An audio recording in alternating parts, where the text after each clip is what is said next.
All right. Hey guys, this is your host Thomas Tyree here from Onthehop podcast. Today, this will be episode 208 for you guys today. I'm joined by co-host Fred Harris and our guest today, the host of the Run podcast, Manny Wilson, joining us today. So we got a lot to cover, some football, basketball for you guys today, but we're going to talk about the BTA that happened yesterday in Game 7 between the Nuggets and the Thunder. I want your guys' thoughts of what happened and what went wrong for the Nuggets in Game 7 yesterday. Bro. Came down to that second quarter, bro. And that Nuggets and Thunder game, if you ain't watched the game or you ain't really keep up with it or you only watch the second half, all you need to know is the second quarter, it got out of hand. OKC took that belt off and they got to swinging. And it was just that simple. Their defense was locked down. They played a great job defending Jokic, and they swarmed the hell out of Jokic.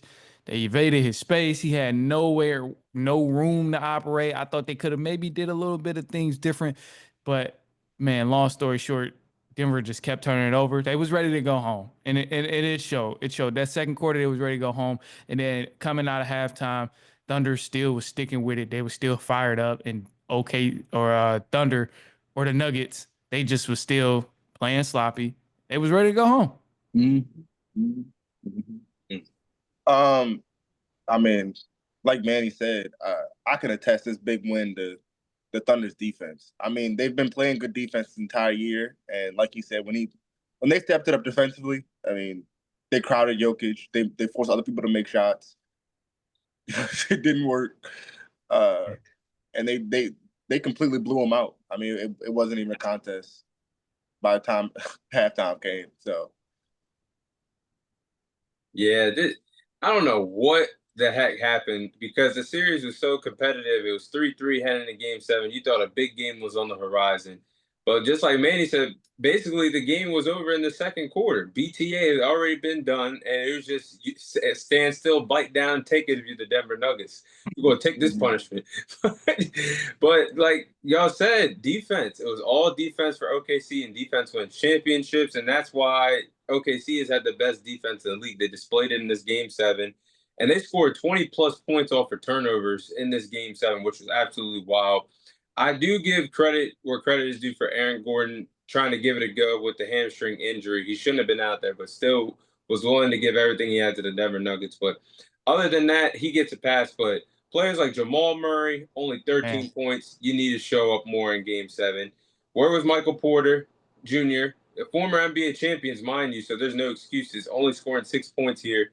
And then Jokic, like you guys said, he was contained, and Alex Caruso did a great job defensively on Nikola Jokic. I was surprised that man was giving him so many problems defensively in that game yesterday. And to your guys' credit, OKC just wanted more, and they just steamrolled past the Nuggets. So I was really surprised that Game 7 did not have more competitive feel, but it just felt like the OKC was ready to advance. And like you said, Manny, Denver Nuggets at that point, they were depleted, injuries were happening, and they were just ready to go home. mm-hmm. yeah. And one of the things too, you bring it up like Jamal Murray. I can't help but to notice, bro. Like, what an awful performance, bro. 1 for 8 from the 3-point line in a closeout game. Michael Porter Jr. 0 for 4 from the 3-point line in a closeout game. Like, I bro, don't think Michael Porter Jr. should have been out there either, though. what, but who else was going? Who else was they That's going to put true. on? Who else? But I mean, his shoulder has been messed up the entire series. This He's is been true. terrible the entire series, and it's because he's been Yeah. hurt. And I think that's a coaching decision. He shouldn't have been out there.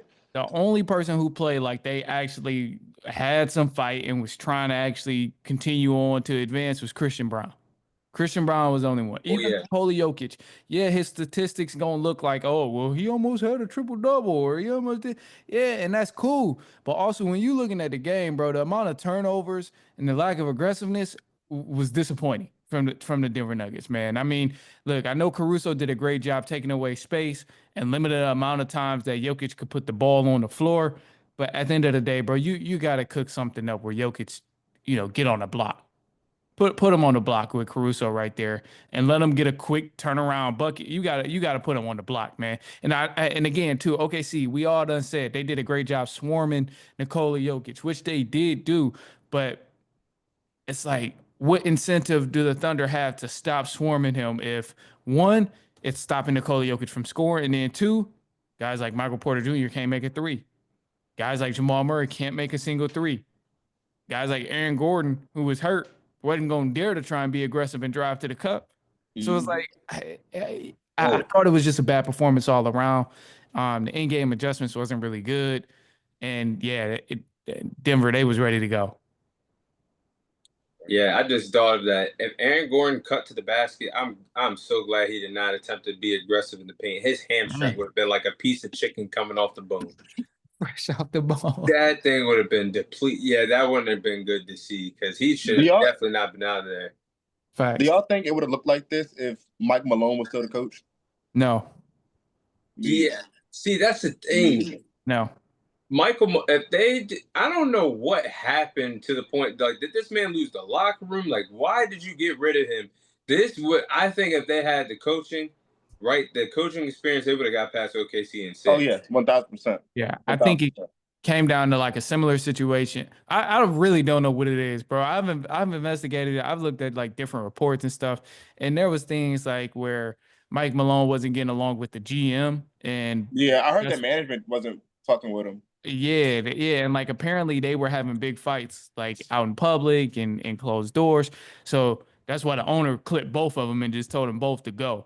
So I'm like, maybe that was the case where it was just so toxic, like from a GM coach relations, where it was like permeating through the whole front office and the rest of the locker room. But either way, to answer that question, Thomas, nah, bro.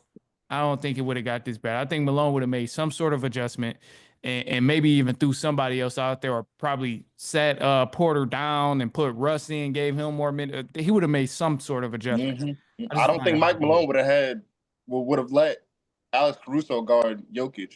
He'd have had him in foul trouble. He'd have Yeah, done something.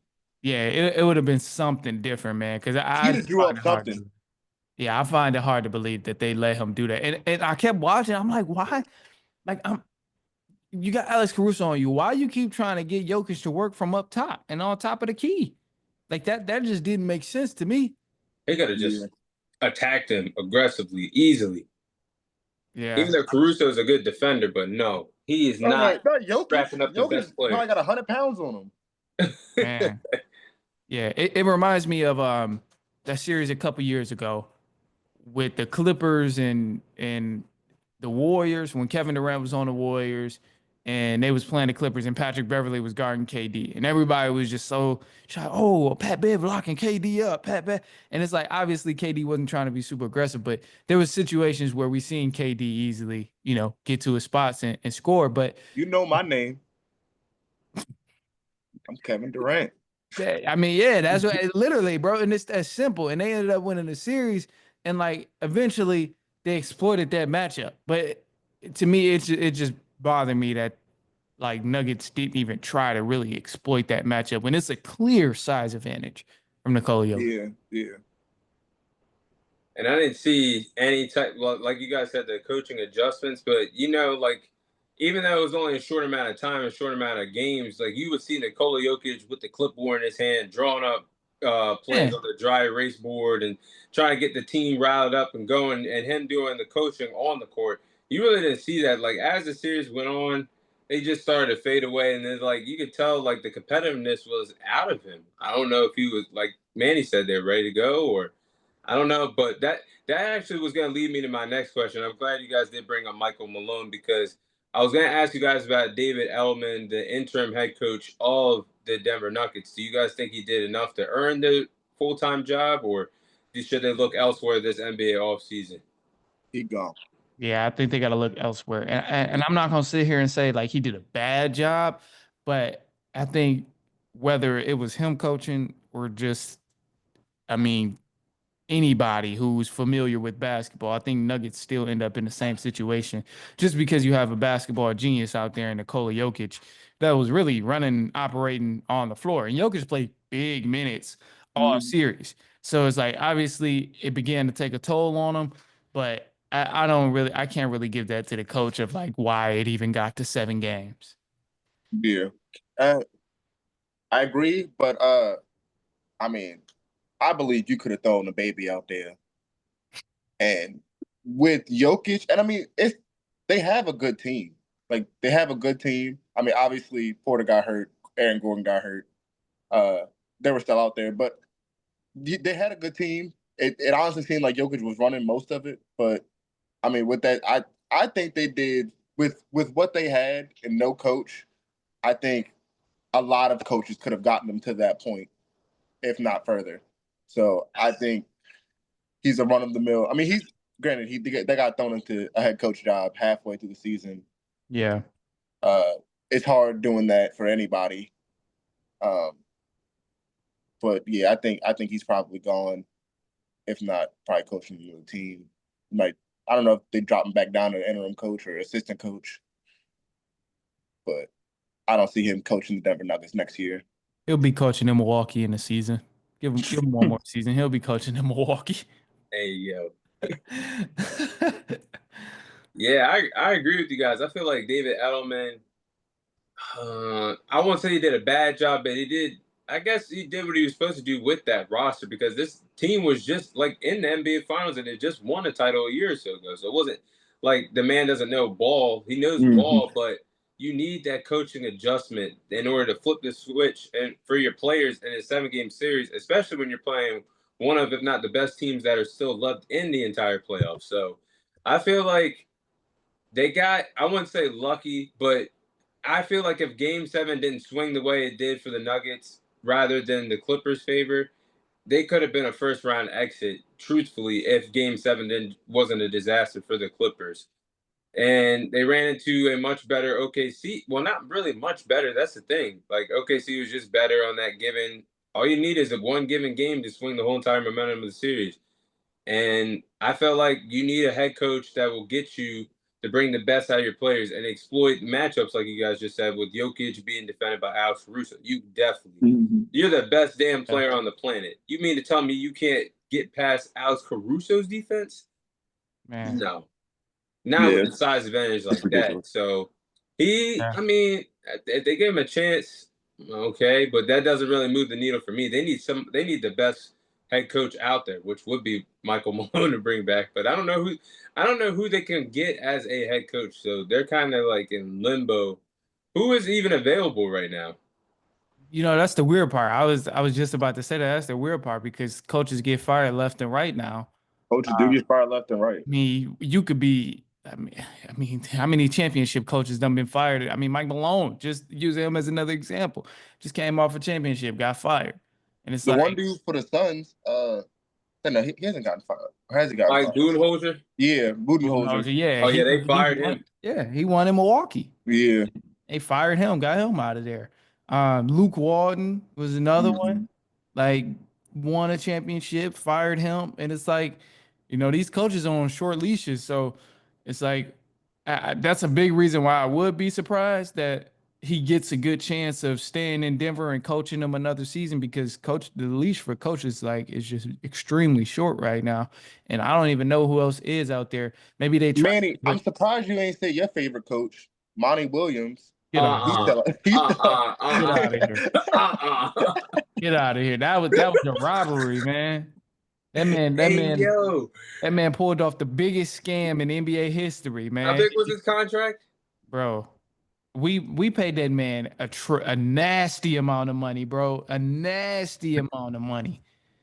Oh my It must gosh. have been a player contract. It must have been like a player type of contract. Yeah, bro. He got a I'm about to nasty. I'm look about at to that tell real you. quick. Yeah, I'm about to tell you right now. It ended up being a $78 million contract, bro. 6 years, 78 million. We mm. still owe him God, damn, 65 you're million. still paying that man. We I still was getting owe him ready to say 65. he's definitely still on the paychecks on the Bro paybook. finessed. Bro really he finessed the hell out of Detroit, man. He finessed Detroit.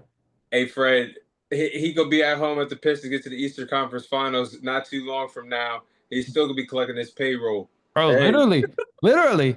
I mean, five Hey, years, we could win 3 championships in 5 years and still be paying Monty.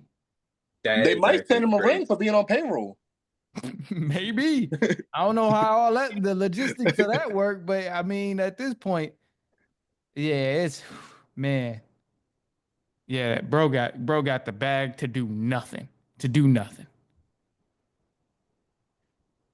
Damn. That is crazy. But I will say before we move on, that's the thing I don't like about basketball is how is it that NFL, I know they're completely different sports, but I use football. Like football, it takes you a while before a franchise will sit there and fire you. Basketball, it's sitting there like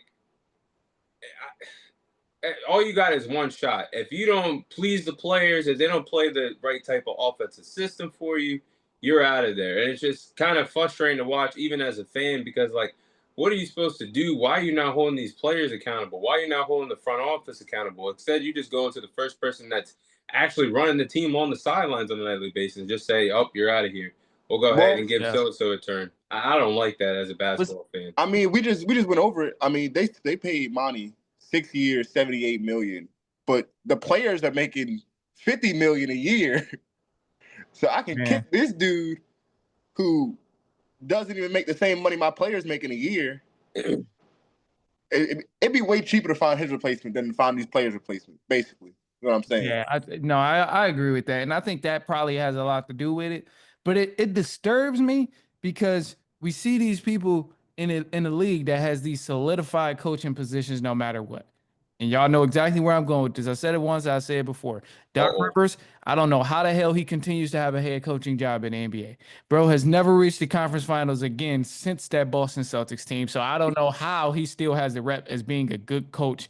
He gotta have He dirt on somebody. he gotta have He dirt. gotta He have dirt gotta on have dirt. somebody. And you know what? I'll be 100% honest too. I like him as a coach, but Ty Lue is low key getting there. Ty Lue is low key getting there. And I think Ty Lue has had some great moments, but also is really looking like, okay, Ty Lue, was it you or was it just LeBron? Like it's Yeah. beginning to look like that because he has not had any success since LeBron James, since The thing is, I heard that the players love Ty Lue. this is another thing too. So I hear that about Ty Lue. At least that's one of the sources that I have to back up Ty Lue and his Mhm. coaching Yeah. history is the players really connect with him. The players stand Mhm. by him. But with Doc Rivers, no, I don't ever hear players talk good about it. Every time I hear them, they like, I don't know what Doc was doing, especially now since we're in the age of guys who are on that Boston Celtics team and on those Orlando Magic teams, since they are like being older, retired, and getting on podcasts. That's all they saying. Oh yeah, we had Rondo drawing up the home plays. We was getting out the huddle talking about, oh, we ain't listening to Doc. Like That's at this crazy, point actually. it's insane, bro. So I question it because it's like we see certain coaches get fired quick after winning championships, after having success, and then all of a sudden you turn around. Guys like Billy Donovan in Chicago. Why are you still here? What dirt do you have on anybody in the league that's keeping you this job? Bro's actually been there for a hot. I forgot all about Billy Donovan. I I'm also forgot saying all about Billy Donovan. he had one decent run with OKC, but was it really him or was it the talent that was around there? I mean, you did have KD, Harden, and Westbrook all on the same team. I mean, shoot, anybody could have probably got to the finals then, but then he go there, bro has not made a single bit of noise. Hmm. Yeah. Yeah, they got to do a much better job with this coaching in the NBA, though. But we'll go ahead and move on to the next segment. So we'll be discussing our Eastern Conference and Western Conference final predictions. So we're in the final stretch, the final four. But I got a quick side note for you guys. I don't know if you guys feel the same way how I feel about the NBA playoffs right now, but I feel like this is good for basketball. I feel like we're in a new breath of fresh air with the Knicks, the Pacers, the Timberwolves, and the Thunder being a part of the Eastern and Western Conference finals because it's no veterans. As much as I love LeBron, Steph, and KD, this is the new fresh faces that you'll see for the next generation carry over basketball. And then looking at what these four teams have accomplished, I mean, well, they haven't accomplished in a while. Like the Knicks, they won their last title in 1973. Oof. OKC has never won a title under the Thunder banner. I mean, if you want to count the Seattle Supersonics, that's still been a long time. The Timberwolves and the Pacers never won NBA Finals, so I feel like this is right for basketball. You get something different. You're going to see a new champion crown, no veterans in the picture, just all young talent trying to get their first championship. So I think this is great for basketball. I'm looking forward to the conference finals. How do you guys feel about that? Super Uh, excited. yeah, I mean, I love the new brand of, well, not the new brand of basketball, but the new teams that are playing basketball. I mean, I love seeing Yes. new faces. I love when it's not a clear-cut winner for the finals. I mean, we all obviously have our favorites who we think is going to win the finals, but the the clear cut cookie winner like when LeBron was killing shit in Miami or Steph with the Warriors, stuff like we don't see those teams anymore. Uh, but yeah, I mean, I love it. Yeah. I think this is amazing for basketball. Let's get a new champion. I mean, we seen the same guys go to the finals and win for years and years. And it's time for a new generation. It's a new era of players. I mean, and like I say, a lot of them guys that we grew up watching and loved watching and claim is the face of the league and stuff, it's their time to exit the door. Now it's time for the new guys. Edwards, Jalen Brunson, SGA, these young fellas that's here. Halliburton is obviously making noise right now. So, it's just a new era and I love it. We're getting a new champion this year. It's something I'm happy about. And the cool thing about it is none of these teams have won an NBA finals at all before. So the Knicks, they won championships, but it wasn't the NBA finals. Pacers obviously don't have it. Timberwolves was deemed just an expansion team years ago. Like nobody really gave them no respect. And now look at them trying to get to the finals and win their first finals. So I'm really loving it, man. And I think this makes for great basketball. Obviously, OKC Thunder, they're another team that was just looked at as, just an expansion team since they switched from the Sonics to the Thunder. But I mean, this is dope, man. And a lot of these teams got great players, and I think above all, we're gonna witness great basketball because like they all play their own unique style and they all play great basketball. So I'm excited for it. Yeah, definitely nice to see. But I wish Rob was here because this is gonna be an intense series. Who y'all got winning the Eastern Conference Finals between the Knicks and the Pacers? Pacers in Personally, seven. you Whoa, said whoa, Pacers. whoa, You said whoa! Pacers, Pacers in seven. Pacers in seven. Did he say Pacers in seven? Pacers in seven. Oh shit! Pacers in seven. Hey, he got him. He got. And there he got. Look, Pacers in Hold on, hold seven. on. I don't think I had to turn the light on. I don't think I heard that right. Pacers in seven. You heard me correctly. Pacers in seven. And I'm not Pacers. saying this to any disrespect to the Knicks. I think this series could probably swing either way, but I'm going Pacers in seven because the Pacers, they've been continuously underrated series after series after series after series. All season long, they've been underrated. Nobody thought they was going to beat the Milwaukee Bucks, but what happened? Pop, pop, pop. They took off that belt. Nobody thought they was going to beat the Cleveland Cavaliers. What happened? Got them frauds up out of there in 5 games, sent the coach of the year home and showed them that it wasn't the coach after all in JB Bickerstaff. So thank you, Cleveland Cavaliers. I appreciate you for donating your coach our way. My Pistons, we're going to do right by JB Bickerstaff, and we're going to make sure that that man has the praise and glory that he deserves. So Indiana Pacers ruined that franchise over there, and the Cleveland Cavaliers sent them boys home. And I think next up is the New York Knicks, man, because Pacers play great basketball, and not only do they have 5 guys that can play, not actually they got deeper than 5 guys. They got a deep bench also. And I think they got the slight advantage over the New York Knicks because they have a deeper bench. But even whoever they have on the floor, everybody can play inside out. But better than that, everybody has a great IQ on that Indiana Pacers team. Every single person knows how to pass. Everybody makes great decisions, and they're very decisive with the ball, no matter who is on the floor, whether it's the starter or the backup. Pacers are a deep team, and they play great basketball. And the Knicks, not every single person is there in terms of being able to control a game. They have a lot of talent.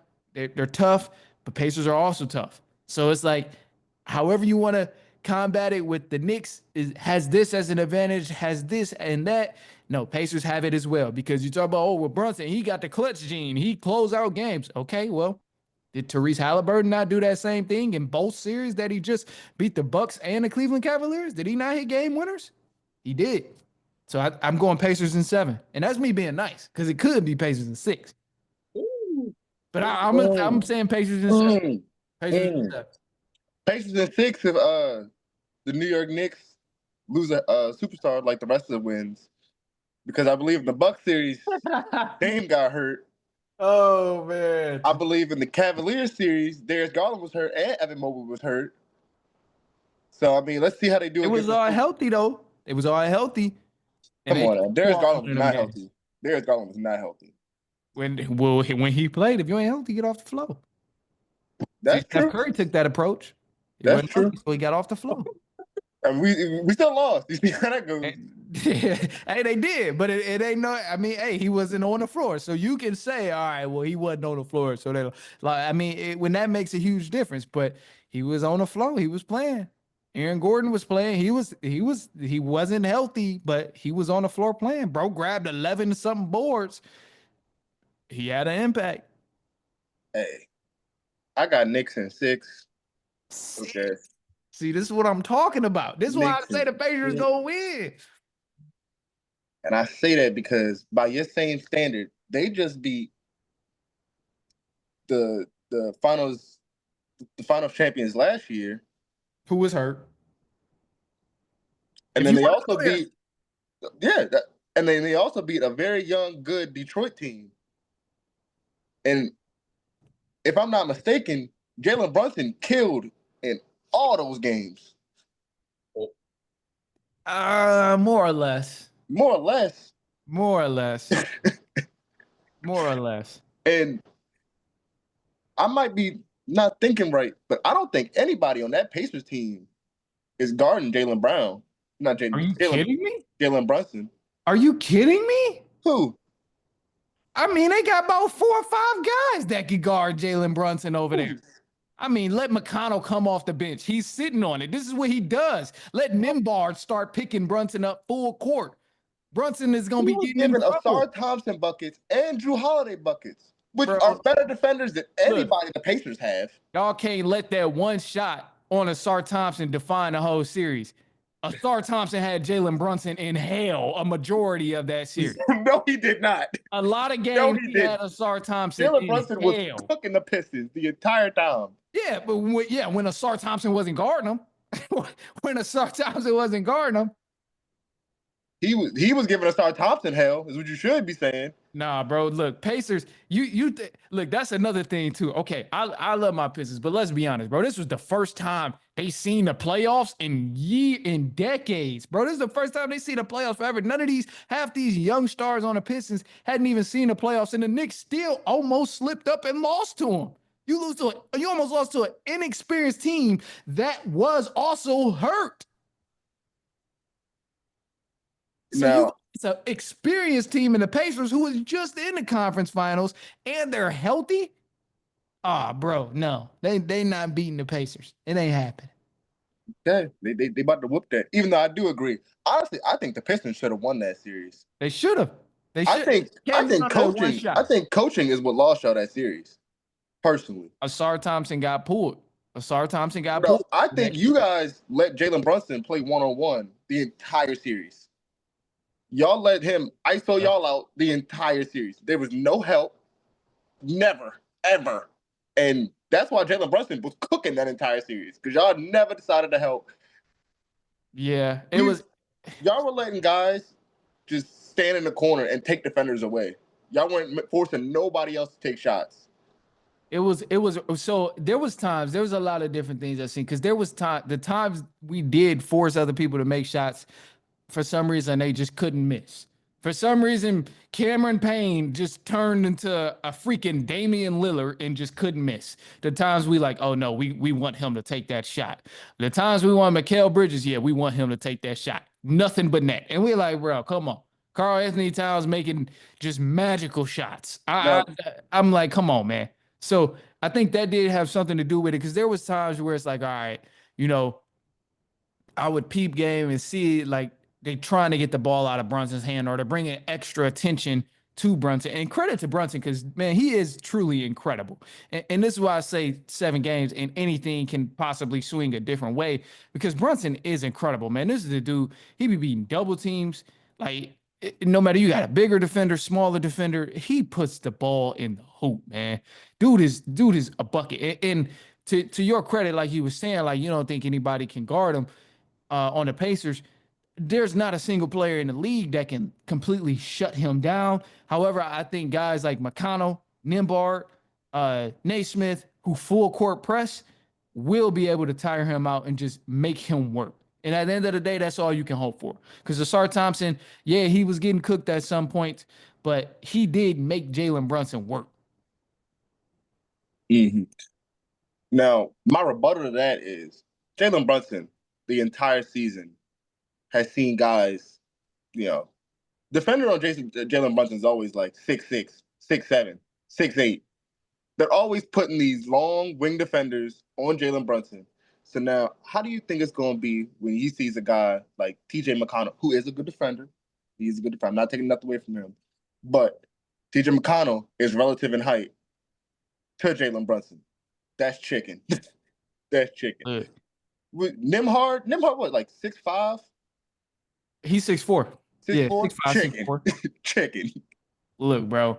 Damn. All I'm gonna say is this: when guys come in the game and their only job is to play defense and make sure that one person does not score, and that's the only reason they're on the floor. Oh, Asar Thompson? It's a little bit different. No, I'm not necessarily saying Asar. And he did a good job for some moments. He did. He's also a rookie.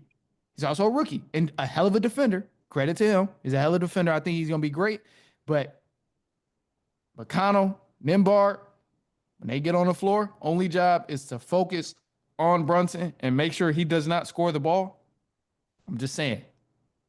That could be the difference of winning the game 2 and losing the game 2. But I don't think that's not Nimhard and McConnell like to get buckets too. They can give buckets, but they play defense first. And that's what the Pacers do as a unit. They play defense. Mm-hmm. Well, we're gonna see how that screen come over there and see if good old Halliburton won't play defense. He's gonna keep on hedging them screens. Yeah, that's gonna be interesting too. It's gonna be interesting. And I also think, man, I think it's just gonna be an amazing series. I think it's gonna be an amazing series because I think Tibbs gonna like make a lot of great adjustments. And then I think Rick Carlisle is gonna make a lot of great adjustments, bro. And like I've seen both of them do this all playoffs where Tibbs is making great adjustments, and then Rick Carlisle is making some great adjustments as well. And even if you go experience on that end, Carlisle did get some championships with the Dallas Mavericks. He did get one of them championships there. Tibbs ain't got one. Mm-hmm. Mm. I just I think the Pacers play a little too pretty. That ain't it. I think they play a little too pretty. They ain't got nobody to I feel like everybody is finesse. I'm gonna tell you what it it seems is. like Miles Turner only wants to shoot threes. No, Miles Turner get busy, bro. That whole Pacers team get busy. But I'm gonna tell you what it is. They just been punking teams that they've been playing. They just been punking them. I mean, like Cavs just got punked. Bucks Got punked. Bucks got punked. Whereas the Knicks series, if you want to be serious about it, Celtics got punked too. But the Pistons was the only matchup where it's like, oh damn, these boys ain't about to, they not soft. Like, no, they not soft for real. They actually trying to fight. So it's like it did help the Knicks, and I think it kind of brought out a new side of people being aware of like, oh damn, Knicks for real scrappy. Like they about it. So when they went in that Celtics series, that's why they got smacked up. That's why you see Mikal Bridges locking Jason Tatum up at the end of the game, locking Jaylen Brown up at the end of the game, because them boys just got punked. I still think the Knicks would have lost if JT was healthy. Nah. I think even I think game five. Game 5 he got hurt? Or no, yeah, game 5. Yeah, I think it was game. No, it was game 4. Game 4. Yeah, game 4. Yeah, game 4 JT got hurt. I think they was gonna lose that regardless. Even though JT was cooking. Oh man, it was beautiful performance. But I think they was gonna lose that regardless. Just to be closing out games, bro. Like that's another thing was gonna be so good about the Pacers is like Pacers be closing games out too. You see how they closed out the matchups against the Cavs. They stole 2 games that they were supposed to lose. So it's like this. I'm telling you, man, this is about to just be a great matchup. Knicks Pacers, bro. It's about to be. It's that WWE matchup, bro. We seen the preview. We already seen the preview. Way Therese Halliburton and Jalen Brunson. I'm definitely excited for this. I'm definitely excited. Yeah, y'all had some good. I was just sitting back and listening to y'all go back and forth about the series. I'm like, damn, this is gonna be a good ass series. But yeah, this is the reasons why I'm looking forward to the NBA, how the rest of the playoffs go, because the Knicks and Pacers do have history in the Eastern Conference. You look at all the battles that they had in the past with Patrick Ewing going against Reggie Miller, Carmelo Anthony going against Paul George, and now we see Jalen Brunson and Tyrese Halliburton part two, this time just in the Eastern Conference Finals. But whoever wins this is going to 7. But I'm gonna go ahead and pick the Knicks in 7 because Come I on now. cannot see Come on that. I now. cannot see the Pacers knocking them off if it goes to Madison Square Garden for Game 7. It's just gonna be too off the chain. That atmosphere, I think it's gonna be too much for the Pacers to handle. But I just trust the playmaking of Jalen Brunson and Karl Anthony Towns more in this series. When having, like Manny said, the Pacers do have phenomenal players. Like you have 5 to 7 players that you can depend on for the series. But defensively, I'm looking at what the Knicks can present problems wise. They got OG, they got Josh Hart, they got Bridges as well. They got some defensive wings that can cause some problems for the Pacers in this series. But the thing is, another reason why I have the Knicks over the Pacers is, and Manny, you might get on me for this because I know you speak highly about Tyrese Halliburton. And I will say he's come out of his shell of being that point guard or that guard that is only known for being a playmaker. Can score a little bit, but get his players in position to score. And now you're seeing him branch out to that being, if he can be that ISO player, get the clutch buckets that you need, he can be that. But can he make more clutch situation shots than Jalen Brunson in this series? I just don't see that happening. I Yes. think that's why I lean more towards the Knicks in this series over the Pacers. Yes. He's already done it. He's already done it. He has He done hit it, I clutch will shots in say. Milwaukee, and then you look at the Cavs series. He had multiple clutch shots in that series. And this is why I be saying, bro, like I don't know what the Pacers got to do to prove that they to stop being slept on, bro. And I think it's really just because they coming out of Indiana.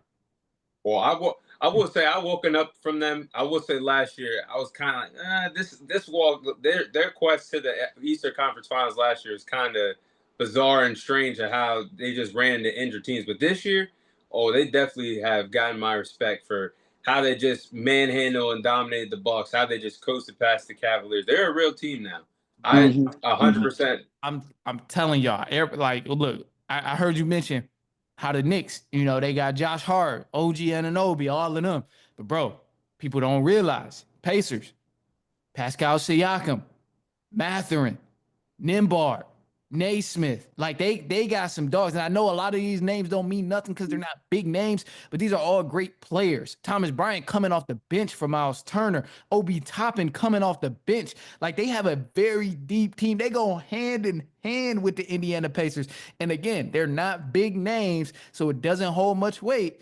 But man, everybody plays great basketball. They all locked in and they all have a great IQ when they're on the floor. And then even Walker is another guy that steps in on occasion and plays great. So it's like, look, I know what the Knicks bring. I know the Knicks got the hype, but everybody's sleeping on the Pacers. And I just want y'all to know when they win, I'm gonna just be there to say I told y'all so. I I'm gonna do. say I that. will say though, for the Pacers' sake, if they do get past the Knicks in this series, it's definitely going to be based off of rotation because for Tom Thibodeau is only going to use at least 5 to 7 men for this entire 7. He should use He should use players like Campaign and several others. I know Mitchell Robinson would be included, but he should definitely go deep into the rotation for the series because if you don't, that could be a reason why why a lot of people would agree with you, the Pacers, because they have that deep rotation to go into and tire out this Knicks team for a duration of a 7 game series. Yeah, they're a deep team. And then I'm gonna say this too, and I'm gonna leave it alone. We get the conversation of Therese Halliburton and Jalen Brunson. Bro, Therese Halliburton, he's been a bucket. He's already proved to everybody how great he's been all series, hitting these clutch buckets, and also controlling the floor, controlling the pace, controlling his team, getting everybody involved. Therese Halliburton is like if you took Steve Nash, you took Chris Paul, and you took a little bit of Damian Lillard's athleticism and just combined it all in one. Oh, I'm done. This is what I'm just saying, bro. This is how, I'm done. bro. Y'all gotta stop sleeping on this man, bro. Brother, you just created the best point guard of all time. I'm just saying, bro. This is. I ain't saying he's all of those guys together. I'm just saying you take a little bit of Steve Nash, you take a little bit of Chris Paul, you take a little bit of Damian Lillard's athleticism, drop it into one, and then you take a little bit of Magic Johnson's height and drop it in there. And this is where you get Tyrese Halliburton. This brother is making 2K builds. I'm just saying, bro. Hey, bro, look, he's nice with the rock, bro. He's nice. I ain't gonna lie, man. I'm definitely cutting that part up, and that's definitely getting edited right there. Oh yeah. Dang. I will say he ain't delusional for thinking that. I will say Manny is not delusional for thinking that highly of Tyrese Halliburton. But he makes every great point guard into him. Nah, facts. You a little bit of I will get the best features out of him, and then the best features out of him. I ain't saying you got to take the full Chris Paul and the full Steve Nash. Yeah. Just a little bit of each one. That's all, you know. That's like 20% of each. That's it. I give respect to Manny. He on his show, he be riding for Tyrese Halliburton. He riding for him tonight. I give. Hey, I'm a stand on business no matter what, man. I'm a stand on the Tyrese because I'm gonna tell y'all this, bro. The way the Pacers are built right now is what I hope the Pistons continue to build like in the next few years, bro. Like a deep team, solid rotations. You got your star player, and you have a great foundation around that guy. So it's like, I mean, you got two towers down low as well. Siakam and Miles Turner both can play inside out, both play great defense, both can push the floor, both can shoot, both got post game. Like it's I'm telling y'all, man. So this is why I give a lot of respect to the Pacers team. And I hate this Pacers team when my Pistons is playing against them, but I have to respect game, bro. Game recognized game. And I hope in the next 3 to 4 years, Pistons can be an evolved version of the Indiana Pacers. Because this is, man, that is a nice team over there. It's a well-built team. I will give them that. Then the only gripe that I have with Tyrese Halliburton, because I do think he is a very good point guard. I do think that. But will he go down again only shooting 8 shots? That's like, how are you supposed to be a superstar? And I mean, I get it. They won the Cavaliers series. They did. But the one game where I think it might have been game 5 or game 6, they were losing, and he had 8 points with 6 shot attempts. I think that was that game 4? I think that was game 5, the one they closed out. I believe so. I think it was a nasty closeout on his part, but they I'm pretty sure. I need to double check, but I think I do remember that. And they did get the dub, but he didn't. No, they didn't. They lost that game. No, they won game 5. That series ended in 5. So that was game 4 though. It might have been game 4 then. Or game 3, sorry, game 3. It was a game. Okay. Game 3. That was the first. Yeah, Halliburton laid an egg. Okay, you're right. Yeah, that game 5, he went crazy. You're right. I get it. If you're not having the best shooting night, but if you're supposed to be the superstar of this team, you at least got to get them up, man. You at least got to go down swinging. I ain't mad at that. If you're losing already and nobody else seems like they're hitting shots, brother, you have to step up and put the team on your back and be an actual superstar. Now, granted, we've obviously seen him go off for 30 and 10 assists. We know that's what Tyrese Halliburton can do, but how is he going to act when the going gets tough? When his back is against the wall, how is he going to act? Is he just going to fold and, I'm not having a good shooting night, so I'm just not going to shoot the ball and see if my teammates can try to help me out of it? Or is he going I'm going to tell you what he's going to do. I'm going to tell you what he's going to do. He go get to the free throw line, shoot, miss on purpose, grab the rebound, take it back. I call an ISO, step back, 3, cash, and win the game. That's what he going to do when the game is on the line. Now, this is already there. Is he going to do that when he's already hot, or is he going to do that when he's cold? Hey, he going to make sure his team win in 7 games. Okay. I guess we're going to have to see. I can't wait for this series. This is going to be a great series, man. I cannot wait for this one. And Knicks fans about to just they might burn down, man. They might burn down all of New York. Boy. If they get out of this series and go to the finals, yeah, they're gonna have to call National Guard. Oh yeah. They're gonna be some street lights coming down. Mhm.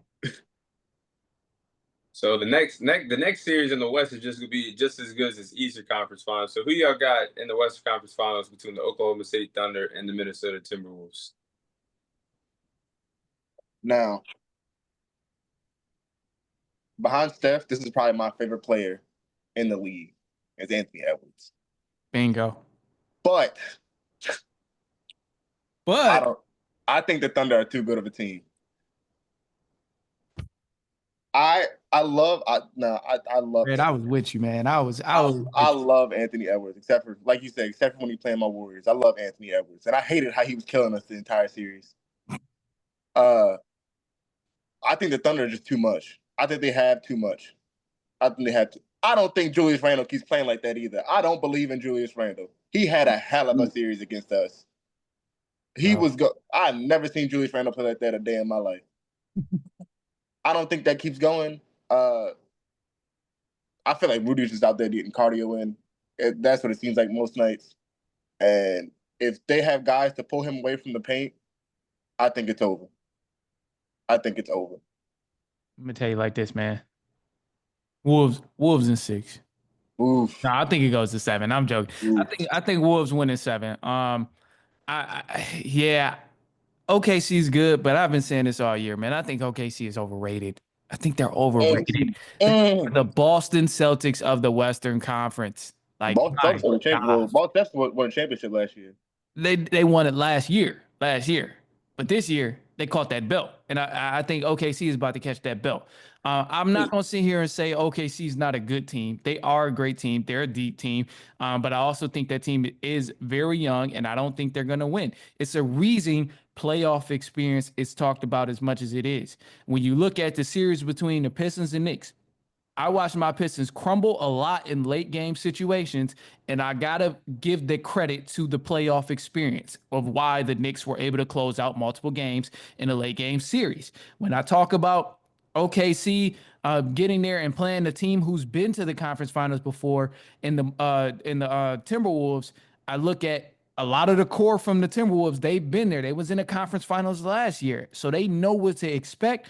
And also, a OKC team, they don't have that experience. So each stage you go a little bit further, it, something just changes a little bit more. It changes just a tiny bit more to an extent. And even using another example, yeah, I said they're the Boston Celtics of the Western Conference, but even if you look at the finals last year, the Boston Celtics had went there consecutive years, back-to-back years in the finals, going against the Dallas Mavericks teams who was extremely talented. Yeah, they had a couple injuries, but it was also the team's first time getting to the finals, and they ended up falling short. So I think this same thing, this pattern has been routine over years and years and years, and probably even decades if you go back further enough. But the more experienced team typically does win, but I don't think the Wolves just win because of experience. I also think they're a talented team, and they are deeper than any other teams that the Oklahoma City Thunder has faced so far in this season. Like Thunder, I mean, in the last game they played Denver Nuggets, solid team, of course, but they're not super deep. The round before that, they played the Memphis Grizzlies, decent team, not extremely talented, not a deep team. You play the Minnesota Timberwolves, who have plenty of guys. You got, I mean, because Devo can come off the bench sometimes. You got Nas Reed coming off the bench. Like, you have a lot of talent on that Timberwolves team. You have a lot of guys coming off the bench that can go toe to toe with the Oklahoma City Thunder. And not only are the guys coming off the bench for the Timberwolves, but they also have the same playoff experience as the star Anthony Edwards. Now, Mm. one thing I will give to the Timberwolves and Anthony Edwards specifically is that I believe that team loves Anthony Edwards. I believe that city loves Anthony Edwards. And I Oh, think absolutely. when you see Anthony Edwards go down and tomahawk a jam or something, and then you see them running back on defense, and him and Jaden McDaniels are fighting to see who can guard the best player, I think Man, that rallies the team. That gets I'm everybody saying. on the team. Everybody's working for one, you know.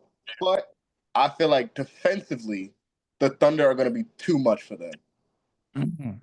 And I believe if you contain Anthony Edwards, which I believe that they can, they have a lot of long, good defenders over This there. is true. I believe that it might get bad. It might get bad. Also, too, I mean, And that's one thing that that's a experience doesn't task, really bro. matter is playing defense. Yeah, Now, that's what it's gonna come down to. now It's hitting like, shots and making the right plays on offense, yes. But playing defense and getting stops, you don't need experience to do that, brother. this is true. Yeah, I mean, and Thunder, they're hungry, man, and they got a lot of guys who do take pride in their defense. And this is why I say it's gonna be a great series, and this is why I also think it's going to 7 games. Yeah, this is gonna be a good series for sure. I'm gonna say Timberwolves in 7. I'm going Timberwolves in Mm, 7. Yes, mm. sir. I I like being feel over here by like myself. I like it. I honestly feel like it's gonna come down to, like I said about the last series, about which player could be more clutch a situation. Am I gonna trust Anthony Edwards more or SGA? And I know SGA is one hell of a player, but I lean to more towards Anthony Edwards because I was gonna say the same thing, man. Experience is about to play a factor. OKC, this is their first time in the Western Conference Finals. They are the youngest team in the NBA, so experience is about to play a factor for them. But also, speaking of X factors, Fred, I do believe in Julius Randle. Just that I'm not saying the Timberwolves are going to win it all, but Hey, they have some type of significant performances in this series. If they're going to go to the NBA Finals, Julius Randle is going to have to be present. He's going to have to show up. I think he could do it. But also, defensively, it's going to Hold be. on, hold on. Before you go to to your next topic, you What's that? believe that Julius Randle is going to be making those same shots over Chet Holmgren? I think he can. I hey, think he can. Chet Holmgren might not even Chet Holmgren might not even be guarding him, depending on Who do you how think gonna guard OKC him? gonna run. It depends on how what OKC do. Because if you got Nas Reed on the floor, then that changes the whole game plan. You know That's why who's? I was also going to I say mean, too. what's the Hardenstein. Hartenstein out there? Okay, that's cool. You can have Hardenstein. Guess what Nas Reed doing? Blowing right past him. He putting that ball on the floor and going right past him. Now, what's gonna happen if they run a zone? Oh, Wolves gonna have to well, shoot him out of it. Wolves gonna Ah, have to shoot him out of it. I ain't saying it's gonna be successful because maybe it is, maybe it won't. But you can argue the same thing with OKC because yeah, they do have shooters over there and they live and die by the three ball a lot of times. But when SGA not scoring in the paint, they heavily relying on J Dub to knock down his threes. They heavily relying on Lou Dort to knock down his threes. And those guys do not have that crate. They've never been to the conference finals before. So if they start missing them open threes, we're gonna be looking at a 20-point blowout, just like the Denver series when they wasn't making threes. Like the games was lopsided. So I'm just saying. yeah, but yeah, that's the thing too. Like, Fred, you just brought up zone coverages and stuff like that for defense. This whole series is gonna be low scoring affair games. You might see one or two high scoring games, but these two teams know how to lock down defensively, and I mhm. think most of the games will be low scoring games. But another reason why I lean towards the Timberwolves. What is SGA going to do with a true defender in his face? Jaden McDaniels, Oh, he is definitely coming to here. lock down on SGA. He's probably going to be on him to have that defensive assignment for a majority of this series. Mike Conley ain't no scrub either defensively either. No, he's Facts. not. Facts. He be locking in. He do. So that's why I feel like if they could have this small defense, I think they can have a chance to defeat the OKC. Plus, I'm not gonna lie, I did just rave about. I don't care who makes the NBA Finals, but do I really want to see two foul merchants in the NBA Finals of Jalen Brunson and Shai Like, Gilgeous-Alexander? Hell but no, we don't want to see that, Tom. they Hell haven't no, been we don't giving want to those see that. fouls to them in the playoffs, and I kind of called this. They weren't going to be getting those same foul calls, You those did say regular that. season foul calls, like they are in the playoffs, and It's they gotten haven't. better. They haven't. It's for And sure gotten I, better. I believe that SGA had to change up the way he plays because I don't know if y'all remember his first Yeah. couple games that he played, he was not very good. Yeah. No, He was not. He was shooting a lot of shots and he was not making them because he And was going. he was trying to draw a lot of fouls and was not getting that whistle. Yeah. Yeah, I can testify to that. I definitely agree with you there, Fred. So I think he switched up his game. I think he played a very good season, very good series against the Nuggets. Uh, I think he keeps steamrolling. Also, Nuggets though, this is the big difference. Like I'm saying, man, competition that Thunder is playing. Nuggets are not a deep team, and they're not as near as good as a defensive team as the Timberwolves. And No, they they're just not. went to 7 games, bro. This team is exhausted. I know they tired as hell. And yeah, they young, so they got the young legs. But still, bro, like your season was on the line. That should get you stressed, if anything. So it's Right. like your jitters are still going. So I'm like, now you about to go play a well-rested defensive team in the Timberwolves. So anything can happen. But I think game one, I'm for sure comfortable saying I'm going with the Wolves. I'll Oh give the yeah, Thunder a little grace in that Nugget series because they were going against the best basketball player in the This is league right facts. now.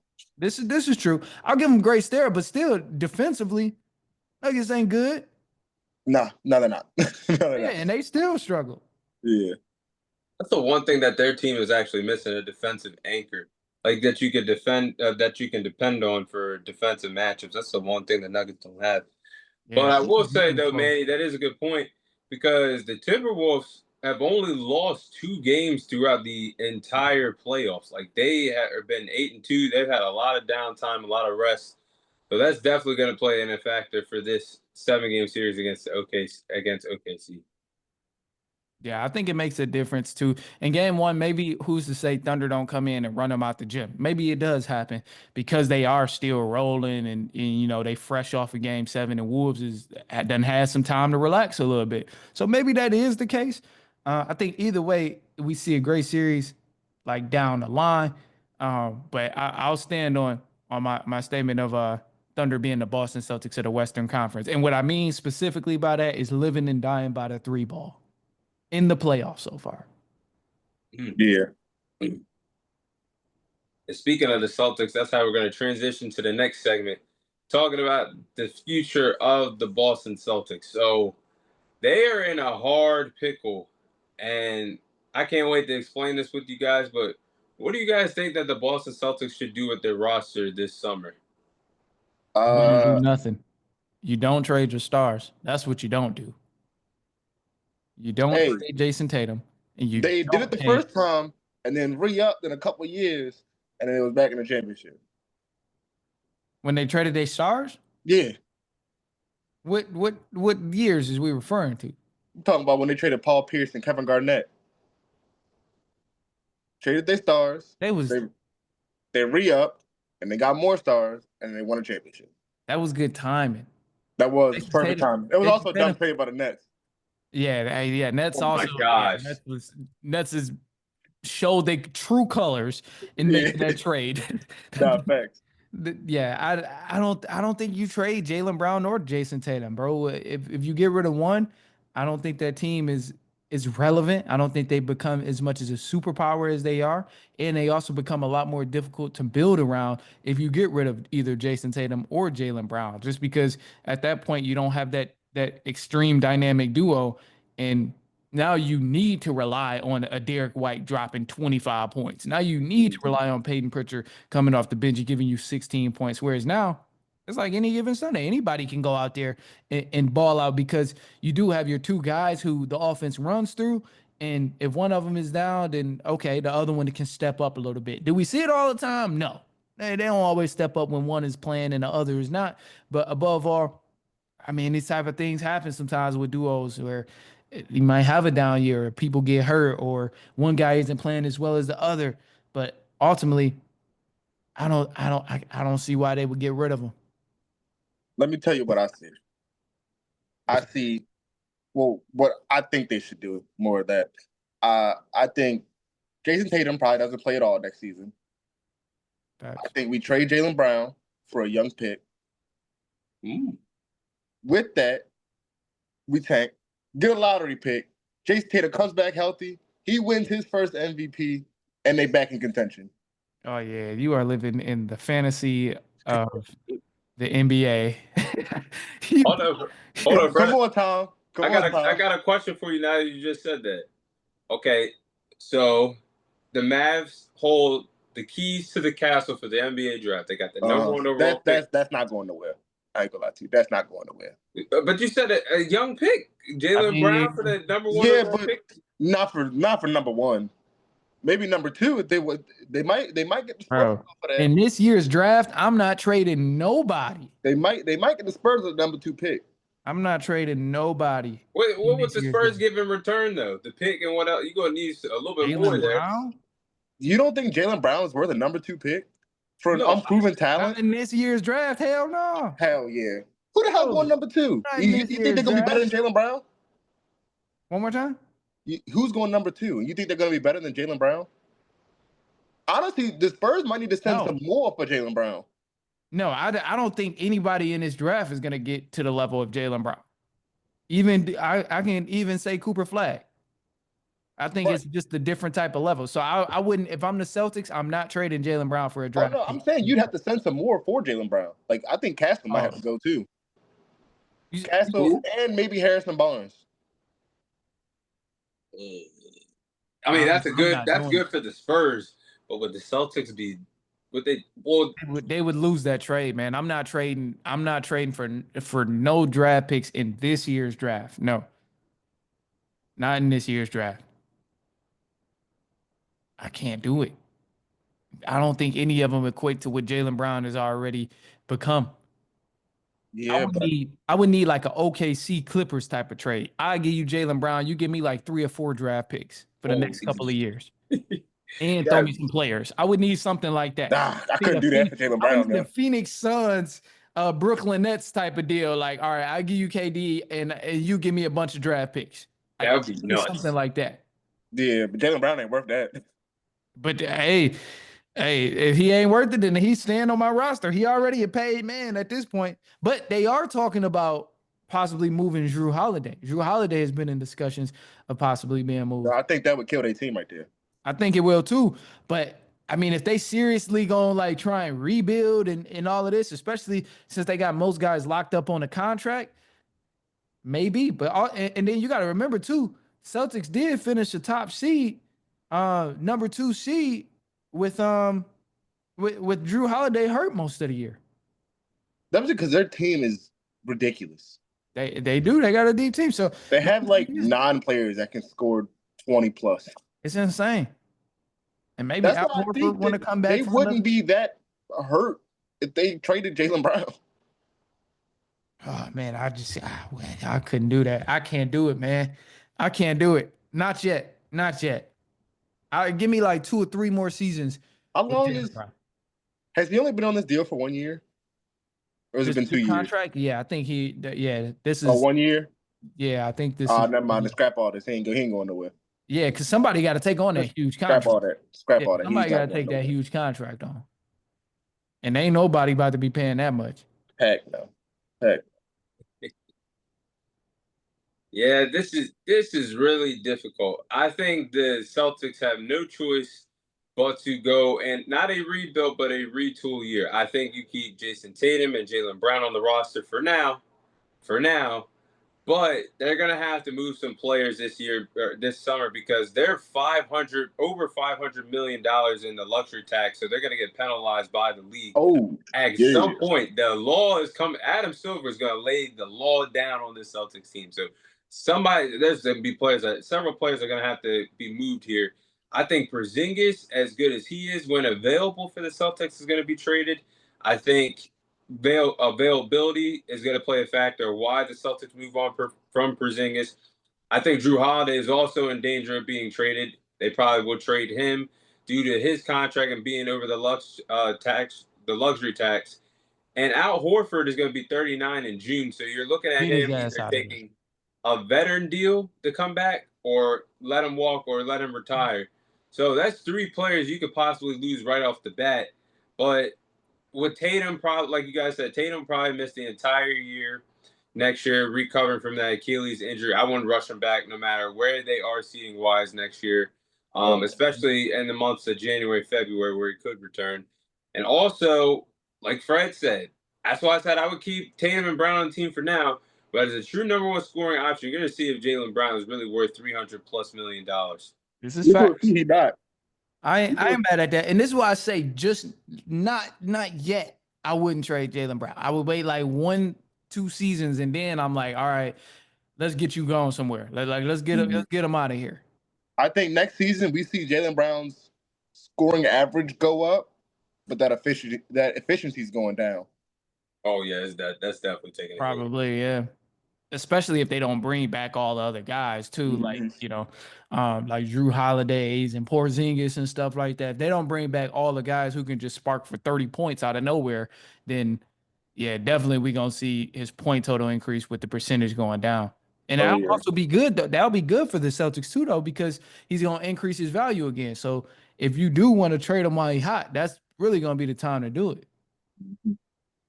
And the thing is, like, he's gonna have no choice but to do that next year because if they, like I said, the luxury tax, the league ain't playing with that. There's no way all these players should have been on there with these amount of contracts. But I feel like if the Celtics aren't that good of a team and Jaylen Brown is doing that, like you guys said, yes, that is a perfect time to trade him while he's hot. But then also, I'm looking at this team next year. They're definitely not going to be a top 5, top 6 team in the East. If they have to lose these players plus Yeah. Tatum missing the year, they're I looking don't at the think top. even if they keep these players without Tatum, I don't think they're gonna. Well, I think they're still gonna be a good team, but I think they're gonna be like a 4 or 5 seed. Yeah, but even then, that's gonna be tough in that East because you got the emergence of the Pistons, and then honestly, I know they're a joke right now. I know they're a joke right now, Orlando Magic. But when them boys is healthy, they gonna be a problem. So they gonna That's the be. thing, though. Them boys is never healthy. I know that's the issue. That's the issue. So if they remain healthy, then that's gonna like be another dog fight that they got to worry about. Don't let Giannis stay in Milwaukee. That's gonna be another dog fight you got to worry about because he's gonna be active. And then who knows what the Miami Heat gonna do? They always gonna be in that playing spot. Sorry, Tom. Nah, they some Yeah, playing merchants, we but might them. some. I think we might rent some land over there for now until we figure things out. The next big thing in Miami. I ain't even mad at it. But Yeah. yeah, for the Celtics' sake, it's just like they might as well just basically not tank, but basically use this as a retool year, get your money right, and then probably go after some big moves in the summer of 2026 when Tatum's going to come back healthy, when Brown will possibly still could be there, or you could use him as a trade asset to get more pieces around Tatum and build that team again around scratch. But this time you don't have your 1-2 punch of Tatum and Brown. And it's unfortunate, but this is the price you pay when you pay 2 players over $300 million contracts. That just doesn't make Man. sense to me. Yeah, that's an insane amount of money, man. I don't know why they gave Jaylen Brown. I mean, yeah, I don't know why they.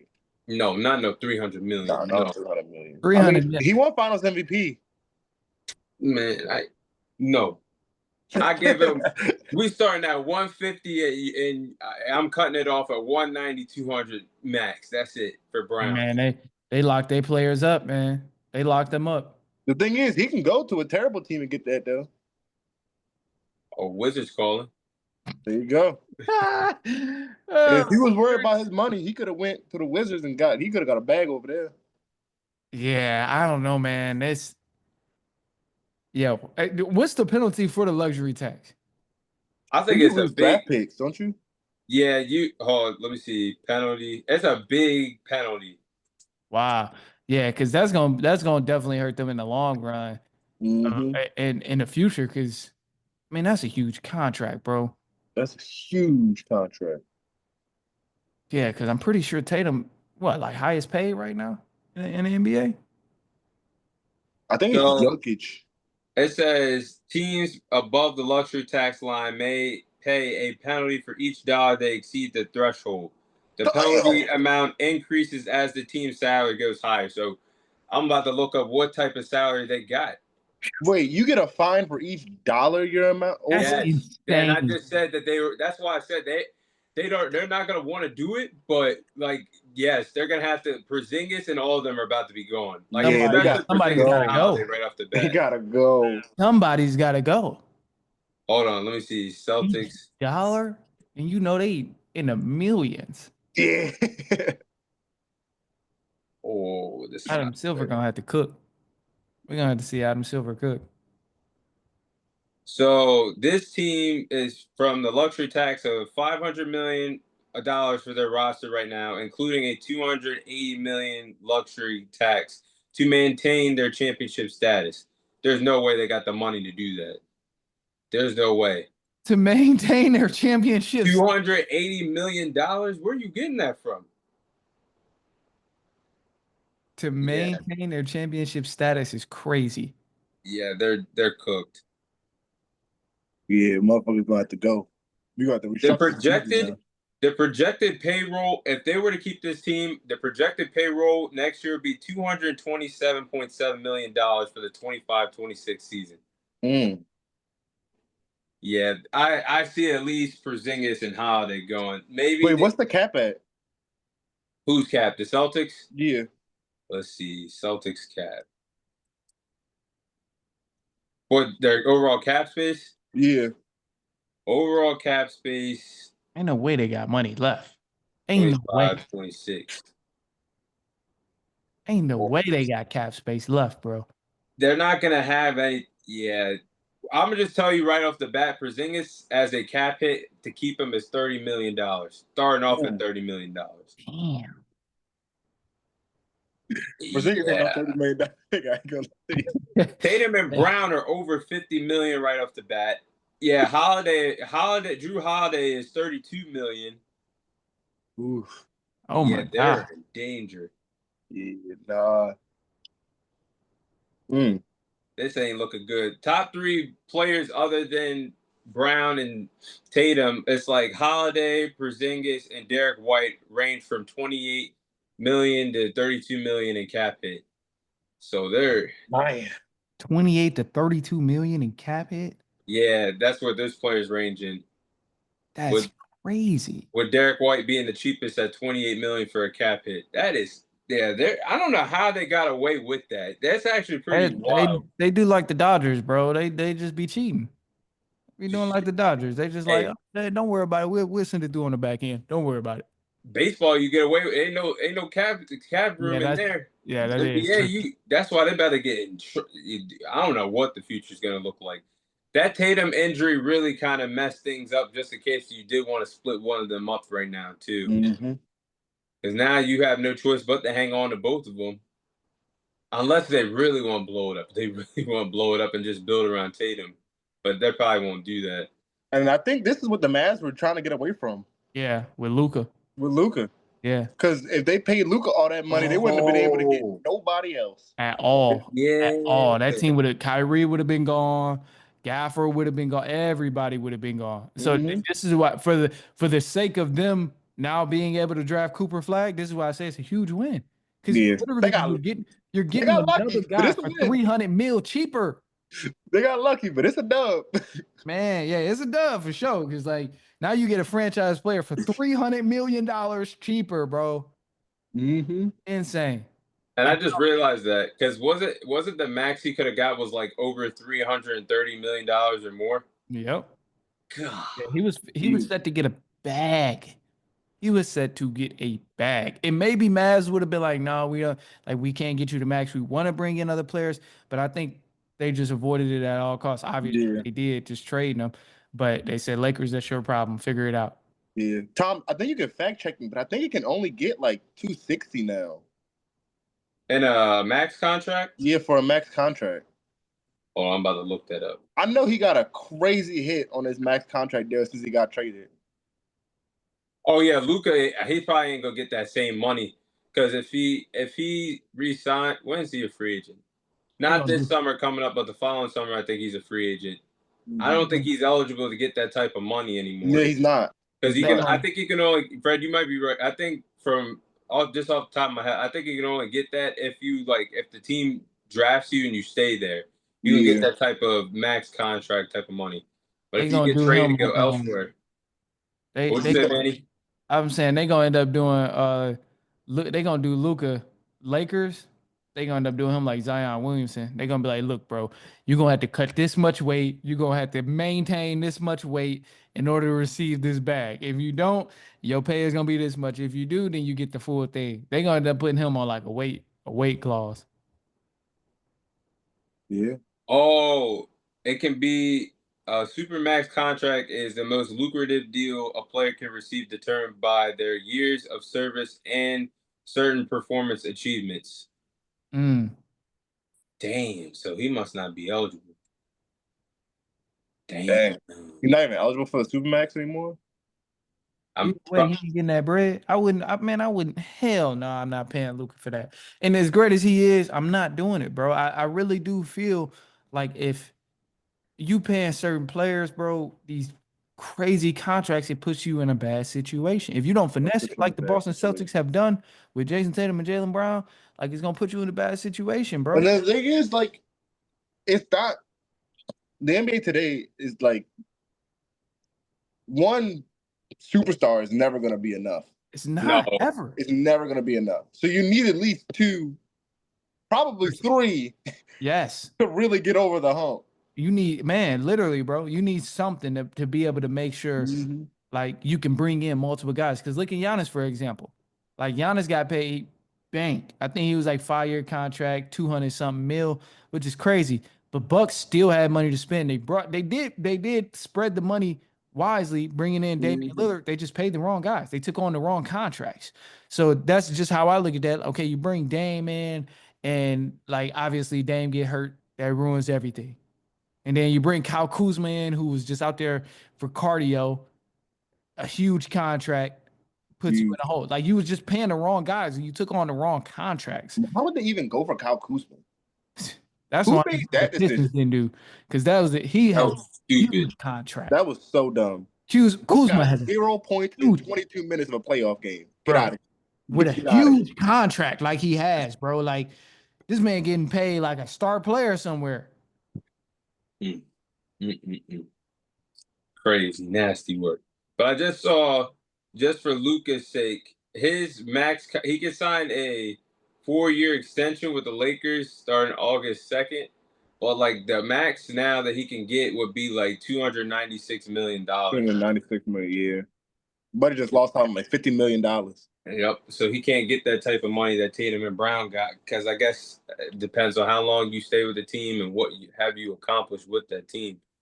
It's crazy how the NBA works though, money wise. Mm-hmm. I know, man. It is wild. But honestly, like if you step back and look at it, all these guys getting paid. They are. This They is are. All these guys getting paid. compared to NFL, man. Yeah. But these guys over here, like, I mean, like, you got like the top 20 guys all making like 30 to 40 million a year. Easily. And 30 to 40 million, that's the big dogs over there in the NFL. Right, you get 30 million a year in the NFL, they looking at you like, damn, bro, you just got paid. Yeah. Damn right. Easy. If you get a 3 or 4 year, $90 million in the NBA, you's a regular guy. Man. You might not make the All-Star team for real. Facts. Facts. Yeah, in the NBA, they see 4 years, 60 billion, and they sleep. Like, bro, average 6 points a game. He got paid 4 years, 60 million. Crazy. But we'll go ahead and move on to the final segment. We're gonna pivot over to the world of football and the NFL world. With the NFL schedule released last week, what games stands out to you guys on the NFL schedule, and what games are you guys looking forward to the most for this upcoming NFL season? My oh my. Well, usually I would never say this, but I'm looking forward to the very first game of the NFL season, Dallas Cowboys versus the Philadelphia Eagles. Super excited for that. But to kind of sum it up and shorten it, because there's a bunch more games that I am looking forward to. It's really the division games. Like I'm super excited for the division games. Is like the matchups that I'm mostly anticipating because I look at teams like the Lions versus the Bears and the Packers. Like the division rivalries is what's gonna be crazy. I know this one isn't necessarily a division rival, but the Ravens, Buffalo Bills do match up against each other a couple times this year. Excited to see that happen. Like I'm really looking forward to the division games, and like this one is Ravens Bengals. Like Bengals still trying to figure out what they doing with Hendrickson, which is gonna be huge.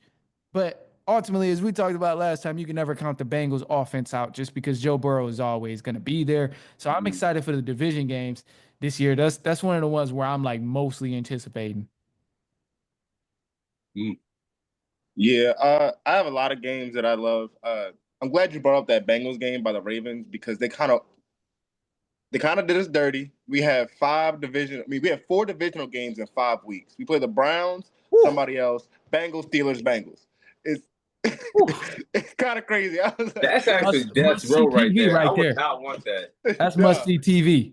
Yeah, right. I also think it's hilarious how they gave the Giants the hardest schedule. They said it was like the hardest schedule in Bro, like 10 years or something like that. they do them Oh my wrong like gosh. every year. They always have like a top 5, one of the hardest schedules in the league, like yearly. Yeah, I think that's absolutely hilarious. That's about to be Yeah, cinema they right see some dogs there. week after week after week after week. Yeah, because they play the Lions division. The what is the NFC North. West? Yeah, North, NFC North. They played them North. all damn near straight.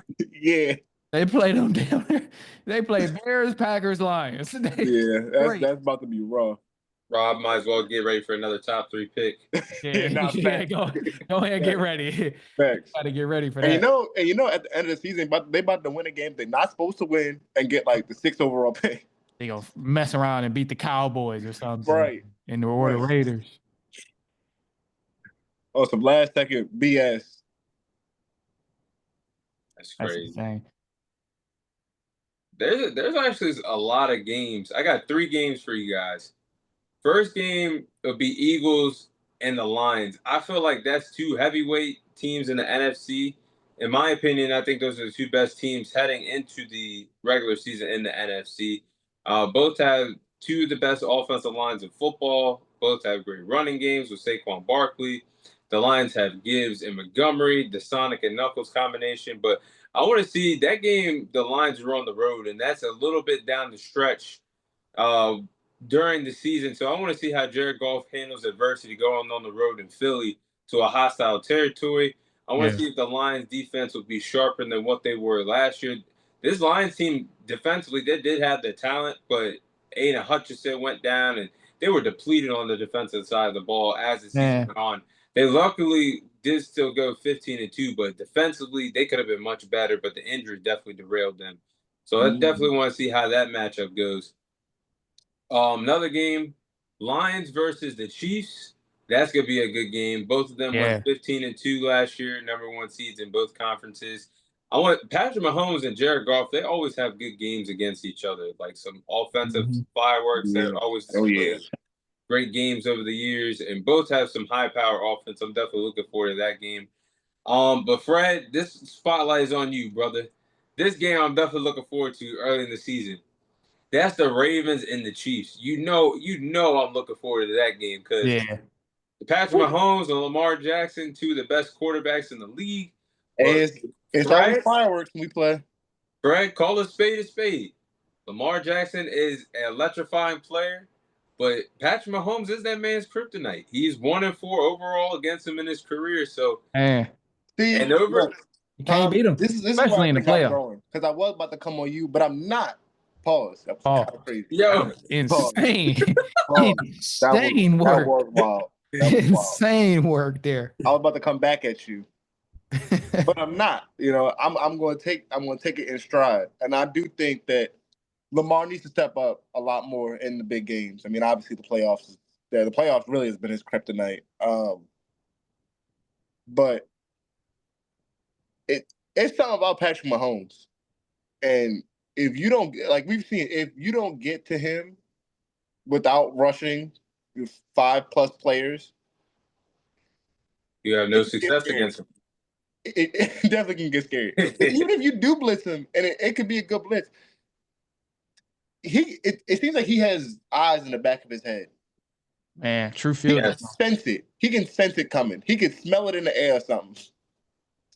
Because But he destroys blitzes. He destroys zone if you don't blitz enough and you can't get to him. He's a great quarterback, and I hate to say it because I'm not the biggest Patrick Mahomes fan, but I mean I obviously know that he's the best quarterback in the league. yeah, save with your chest. Yeah, it's okay. It sounded like to me you were saying you don't like to talk about Pat Mahomes because he always taking the belt off on y'all. But You know what? I could I be haven't wrong. grown up. I haven't grown up.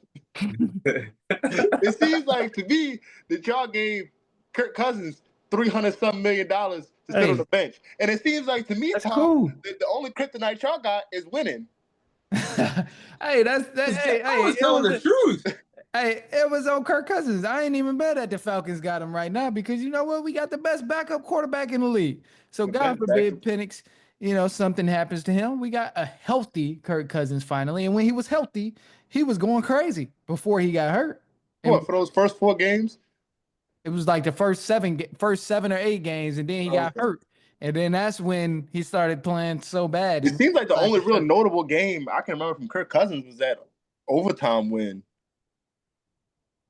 that was the biggest one because it was on prime time. I also had some money on it. I ain't gonna lie to Thursday you. night Hey, game. okay, see that's what it was. That's what it was. Then, yeah, the fun when you win off draft games, He fam. also helped me with a couple dollars. I can't Yeah, lie to you. it becomes 10 times more memorable when something happened when you got the cheese on the line and the parlay hit. Mm. Well, But yeah, yeah, it seems like this is my last comment, but it seems like the bottom feeders is talking to me right now. I mean, and last time I that's checked, real none of us won a crazy. Super Bowl. Yeah, but I guess Tom can get 10 wins. At least But my team don't be getting. I'd rather my team not even make it to the playoffs than get to the playoffs and just be choking and forget how to play football all the time. so I mean, you'd they rather had the not even best be able to time, bro. climb They the had the ladder? best roster you could put together in football, and they still somehow did Oh, not first get it off, the Eagles, done. the Eagles had the best roster you Not could put last together. year. I'm talking about the Yeah. year before that. I'm talking Oh, about the the year year before before. that. Yeah, Okay. yeah, Okay. yeah. Y'all had a dream stacked roster over there, but somehow went. The Super Bowl was literally y'all's. Y'all was going. Y'all, if y'all went, y'all would have won. But for some reason, they got a little scared. They got cold feet on getting to the Super Bowl, and they said, you know what? Let's not run the ball. Let's just forget how to play, bro. Let's not run and do any plays we've been doing all year. Let's not throw. Let's just turn it over. And then, yeah, got sent home. I Got will sent say home. that year, the only thing they were missing was if Derrick Henry came to town 1 year ahead of time. If they did, they probably would have won the Man, chip that year. Nah, honestly, they we were could have supposed won to it without win. Derrick Henry. Yeah, they were We supposed to win. we just didn't run the ball. We just forgot that we were a running team that didn't run the ball, Honestly. and And we that's what had bro, Lamar Jackson drop back 50 times. I said that when And we y'all also didn't have the can't receivers do. to do that either. We didn't have the receivers to do that. So You had the receivers? no, we didn't. What are you talking about? But y'all has Zay Flowers was y'all there? still has a Flowers. Zay Flowers was a rookie. Hey, Hey, man. sometimes that's when people are the best, bro. Sometimes that's Y'all, their best year. y'all, Rashard Bateman was hurt, but then last Mm-hmm. year, the And then year, who else that is was his behind that? breakout year. And who else is behind that? At the Rashad Bateman, because Rashad Bateman was hurt. You're right. And who else is behind that? Odell Beckham. Oh. Yeah, that wasn't nice. Oh man, And yeah. those receivers has always been our. I mean, our receivers are a lot better now. I will give it to you. But the receivers and our defensive line have always been our struggle in the team. We haven't had a good edge rusher since, I mean, Judon or Suggs. Oh, yeah. We haven't. I mean, we got Mike Green, so I'm not mad at it. We got Mike Green now, so hopefully he can do a little something, something.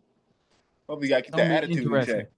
It's gonna be interesting to see what y'all boys got going on. And I'm excited. Actually, one of the games that is super interesting to me is when y'all play the Lions. I think that's gonna be a great game, great matchup. It happens kind of early on in the season, but I'm definitely waiting to tune into that game, Ravens Lions. I think that's gonna be a great matchup. Shout out to Right. Jake. It's about to be BTA, my boy. Yeah, I was actually, Maybe. Fred, I ain't gonna lie to you. I was thinking about hitting up that game. That's supposed to be a Monday Night Football game. Ooh, I won't be mad at doing that. Yeah, early on in the season.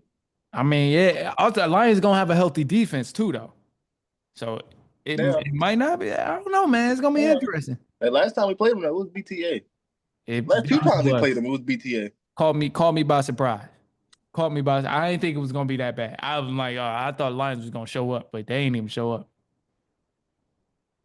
But yeah, there's a lot of good games. But Fred, I also want to. I'm thinking back to that Ravens and Chiefs game. I feel like that could be the game of the year because based off of injuries and how long the season is, that's what derails teams in the later prime matchups. There's no excuses, of course, but Mhm. for y'all playing the Chiefs this early on, and then y'all got to go on the road to play them, I think it could set up a good game because Lamar versus Mahomes, and I want to see if Casey's defense can retain Lamar and Henry in the RPO game. I want to see if the Ravens defense with their new draft picks and Malachi Starks and what's the edge rusher y'all just got? Green? Mike Green. Mike Green, yeah. Green. He's gonna be gonna be two great players a part of y'all defense. But Fred, I will tell y'all that the Ravens do have something to worry. I'm looking forward to seeing how your defense can lock down Travis Kelce. I want to see if they can lock down Xavier Worthy. I want to see if they can lock down Rice. And that could be the revenge game of Hollywood Brown in that game. I'm not even gonna lie to you. Hollywood Brown about to have revenge shit. Oh, He'd be lucky Hey, to bro. have. He'd be lucky to have 10 catches by the time he comes into that damn game. Hey, man. Chiefs, them boys stacked. The boys is stacked. But see, nobody talks about the rookie we got last year. Our corner, Nate Wiggins. he's good. That's why I'm saying absolute how dog. And if he could him catch and the ball, Yeah. he'd probably have like 8 picks from the season last year. The boy couldn't catch. But I seen towards the later end of the season, he really started to trust his instincts, and he was jumping on everything. He also had, if I'm not mistaken, it was either the best or the second best average yards per separation. I guess the least amount, which was 2.1 or 2.2, which was either first or second. I can't remember if it was him or Kirby Joseph who was first. yeah. Y'all definitely. I think that could be a future glimpse of the AFC Championship. Mm-hmm. I think that's gonna be one hell of a game. Fred, I ain't gonna lie. I seen it, Glenn. I want to see it one more time before we sign off. Hold on. I seen your guys' schedule last week. Your first 6 games are gonna tell us a lot about the Ravens this year. Oh yeah. Man. Oh yeah. But I love we really bolstered up our defense with the draft. I love it. I love it. Our first like 4 picks were all defensive.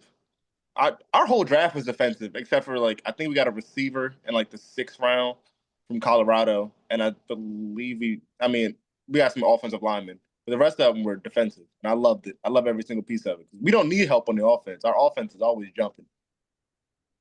Y'all boys got y'all schedule ain't easy, man. It's not easy. It's gonna be First tough. six, It don't come easy. We still gonna have 12 wins though. It's cool. I ain't mad at it though. first 6 Oh, is good. My Falcons gonna have 12 wins too. We're gonna be right there. We delusional. You drinking that juice, ain't you, boy? Hey, bro, we got 12 wins loading, bro. No trip. Hey, No you trip. said that last year too. You know that, right? That was last year, bro. That was the past. That was the past. We ain't Hey, have I'm not edge mad at rushers it, boy. last year. Chug that Kool-Aid. I'm not mad at you. We ain't have edge rushers last year. We got 2 edge rushers now. 2 edge rushers. Bro, did y'all see the video that the Falcons posted of your edge rusher? It was him in like practice going against a rep, and he lost that rep. He's a good player, but I he didn't lost see that it. rep. I what didn't see it. the first rounder from Tennessee. Yeah, the first round from Pierce. Tennessee. Yeah, he Yeah, lost Pierce that Jr. rep, but they still posted it. I don't know Damn, I why. wouldn't posted that. I think I did hear about that. I haven't watched it yet. I did hear about that though, because people was Yeah. like, man, they like, why the hell would you post? Yeah, it took him like 8 seconds to Like, get to the quarterback. I was like, brother, you lost that rep. there was another vid. People was clowning. They was like, it was a video of I think Jalen Walker hitting the sled or something, Uh-huh. like getting off the sled, and like when he hit the sled, he like shook the whole thing. Like he just did it aggressive. Like obviously he just hitting the sled, so you want to hit it as hard as you can. But that vid dropped, and then like a couple hours later, Derek Carr retired, and they was like Derek Carr seen this vid and was like, yeah, my time is up. He's Damn, like, These y'all boys think I getting too want to be in the fast. league no more. that's actually insane. It is going to be one hell of an NFL season, though. I can't wait to talk about football soon. But the slate of NFL games is definitely fire for this upcoming year. But we're gonna go ahead and wrap up this episode. That's all the time we have for you guys today. Thank you guys for watching and listening. This is your host Thomas Tyree, co-host Fred Harris, and the host of the Run Podcast, Manny Wilson. Sign off. Manny, last week I asked you to give us your social medias, but this week I got a question for you and how you want to close out the episode, because I know watching and listening to your show, you like to close things out on a positive note. What's the positive note that you have for the audience today? Oh man, let's do it. What's crazy is I actually just recorded today too, so I'm gonna use the same one.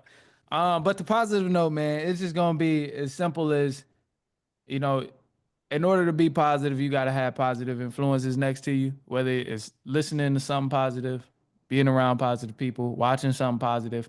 But it's hard to remain positive if there's negativity around you that you're allowing to be there. So whether you listen to it, watching it, talking to negative people, it's gonna be 10 times harder to think positive and do positive things. So I'm gonna just leave that there. Um, However people want to interpret that, they can interpret it. But just got to keep positivity around you and all your sources, listening, watching, and also to people you're talking to. I love that. I love that. Yeah, that's a good one, Manny. Boys ain't too manly to smile. You said what? I said the boys ain't too manly to smile. No, facts. This is true, bro. Like, I don't know why everybody be so damn grumpy all the time. Like, bro, it's okay. You can ease Not up, bro. fact. Like, it's cool sometimes. It's okay to laugh, bro. Like, damn, man, ain't nobody in the world that damn tough where Yeah, it right. ain't like you can't laugh at nothing. Yeah. Yeah, that was a good one, bro. But thank you guys for watching, listening. Thomas, Tyree, Fred Harris, and Manny Wilson sign off. I'll see you guys on next week's episode. Yes, sir. See y'all, boys. Be easy. Be easy, Tom.